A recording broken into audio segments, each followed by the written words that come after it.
Salam sejahtera dalam kasih Tuhan kita Yesus Kristus. Kita bersyukur kepada Tuhan yang telah memelihara hidup kita, sehingga kita dapat beribadah pada hari ini. Firman Tuhan yang kita renungkan diambil dari Roma 10 ayat 16-21 dengan tema Iman timbul dari pendengaran. Tema ini mengingatkan kita bahwa iman kepada Tuhan tidak datang begitu saja, tetapi lahir dari mendengar firman-Nya.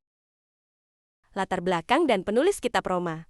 Surat Roma ditulis oleh Rasul Paulus sekitar tahun 57 Masehi saat ia berada di Korintus. Paulus menulis surat ini kepada jemaat di Roma yang terdiri dari orang Yahudi dan non-Yahudi yang percaya kepada Kristus. Dalam surat ini, Paulus menegaskan bahwa keselamatan diperoleh oleh iman, bukan karena perbuatan hukum Taurat. Roma 10 juga secara khusus berbicara tentang bagaimana seseorang dapat diselamatkan, yaitu dengan percaya kepada Kristus yang timbul dari mendengar firman Tuhan. Ayat 16-17. Tetapi tidak semua orang telah menerima kabar baik itu. Yesaya sendiri berkata, Tuhan, siapakah yang percaya kepada pemberitaan kami? Jadi, iman timbul dari pendengaran dan pendengaran oleh firman Kristus.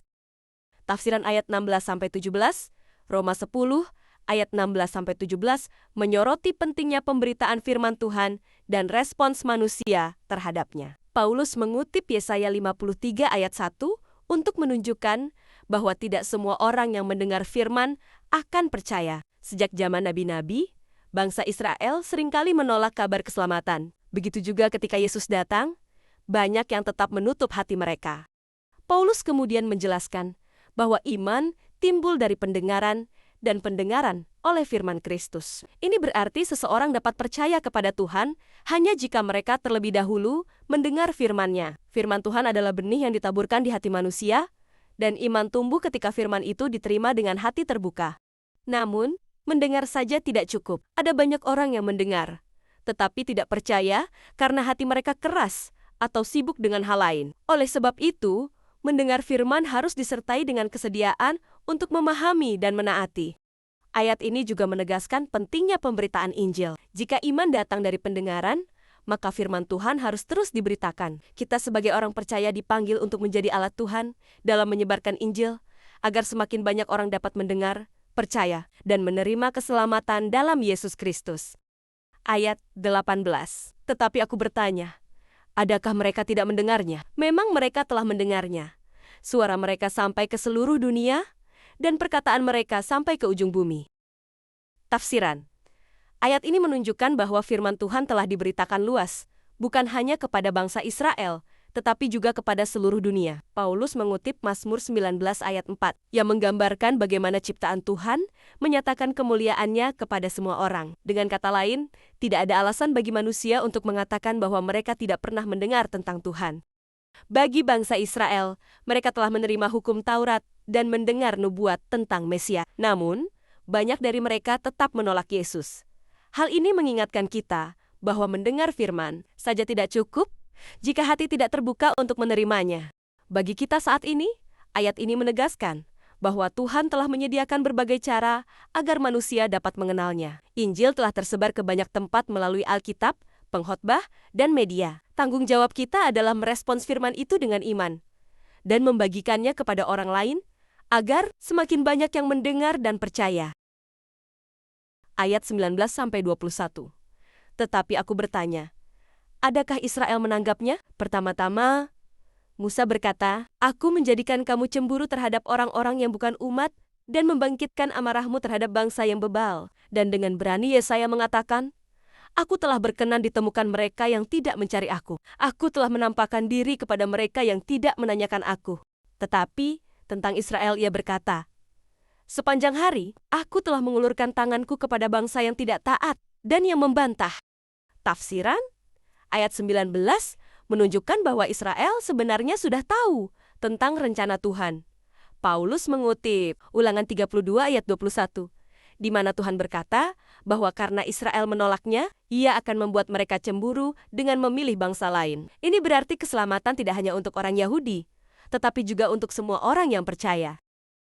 Ayat 20 menegaskan bahwa Tuhan berkenan ditemukan oleh orang-orang yang sebelumnya tidak mencarinya. Paulus mengutip Yesaya 65 ayat 1, yang menunjukkan bagaimana bangsa-bangsa lain yang awalnya tidak mengenal Tuhan, akhirnya menerima keselamatan dalam Yesus. Ini membuktikan bahwa kasih Tuhan tidak terbatas hanya untuk satu kelompok, tetapi bagi semua orang yang mau percaya. Ayat 21 berbicara tentang kesabaran Tuhan terhadap Israel. Tuhan telah berulang kali memanggil mereka, tetapi mereka tetap menolak dan memberontak. Tuhan seperti seorang ayah yang terus mengulurkan tangannya, tetapi anak-anaknya menolak untuk datang. Ayat-ayat ini mengingatkan kita bahwa keselamatan adalah anugerah bagi semua orang. Tuhan selalu membuka tangannya, tetapi kita harus merespons dengan hati yang terbuka dan iman yang sungguh-sungguh. Refleksi untuk kita. Bagian Roma 10 ayat 16-21 mengajarkan kita bahwa mendengar firman Tuhan tidak otomatis membuat seseorang percaya. Bangsa Israel telah menerima firman Tuhan sejak zaman Musa dan para nabi. Tetapi banyak di antara mereka yang menolak untuk percaya kepada Yesus. Sebaliknya, bangsa-bangsa lain yang awalnya jauh dari Tuhan justru menerima keselamatan karena mereka mau mendengar dan percaya. Hal ini menjadi peringatan bagi kita. Kita mungkin sering mendengar firman Tuhan di gereja, membaca Alkitab, atau mendengar khotbah. Tetapi apakah hati kita benar-benar terbuka untuk percaya dan menaati? Mendengar firman Tuhan harus disertai dengan sikap yang mau menerima dan menghidupi firman tersebut. Tuhan adalah Allah yang penuh kasih. Ia terus mengulurkan tangannya kepada kita. Tetapi respons kita sangat menentukan. Jangan sampai kita seperti bangsa Israel yang menolak Tuhan, meskipun sudah berkali-kali dipanggil. Sebaliknya, marilah kita menjadi seperti bangsa-bangsa lain yang dengan rendah hati menerima firman Tuhan dan hidup dalam iman. Refleksi ini mengajak kita untuk memeriksa hati kita. Apakah kita hanya sekadar mendengar firman atau benar-benar menjadikannya bagian dari hidup kita? Jangan sia-siakan kesempatan yang Tuhan berikan. Mari kita percaya dan taat kepadanya.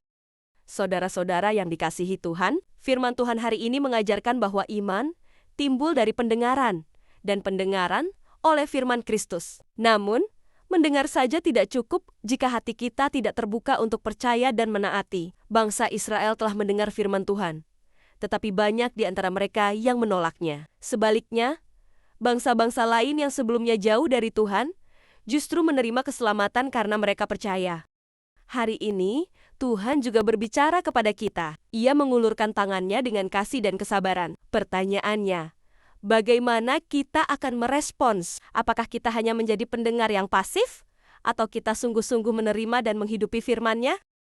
Mari kita buka hati kita untuk firman Tuhan. Jangan biarkan firman yang kita dengar hanya menjadi teori tanpa tindakan. Biarlah firman Tuhan berakar dalam hidup kita, mengubah cara berpikir, berkata, dan bertindak. Dengan iman yang timbul dari pendengaran, kita akan semakin dekat dengan Tuhan dan mengalami kuasa-Nya dalam kehidupan kita.